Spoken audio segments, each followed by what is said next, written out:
හරි දැන් පොඩ්ඩක් වැඩේ කියලා දෙන්න ඕන මම එළියට ආවා. ඔයගොල්ලෝ ඉස්සෙල්ලාම කරන්න මෙන්න මේ සයිස්. මේ අපි අශෝක වීදුරුව කියන්නේ. මේක අශෝක වීදුරුවක් නෙවෙයි. මේ මෙන්න මේ සයිස් වීදුරුවක් ගන්න ඕනේ. අරගෙන මේ වීදුරුව අපි බොන්නේ මේ පැත්තටනේ. මේකෙදි බොන්න ඕනේ මෙන්න මේ උඩින් බොන්න ඕනේ.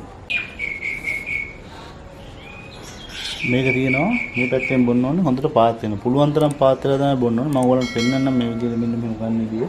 ඉතින් හොඳට මතක තියාගන්න මේ විදිහටම නැවිලා මේ සම්පූර්ණ වතුර ටික බොන්න ඕනේ. හැබැයි මේ වතුර ටික ඔක්කොම බොන්න නම් ඇත්තටම ගොඩක් පාත් වෙන්න ඕනේ. දැක්කන්? එහෙනම් අද කියලා දුන්න එකෙන් මම හිතන්නේ ඔයගොල්ලෝ මොකක් කර දෙයක් ඉගෙන ගන්න ටික ඇත්තටම මේක හරියට 100% ප්‍රත්‍යක්ෂ වැඩක්. ඉතින් මම හිතන්නේ හදිසි අවස්ථාවකදී මේක වුණා වෙයි. එහෙනම් අලුත් වීඩියෝ එකකින් හමු වෙනකම් අද සමු ගන්නවා.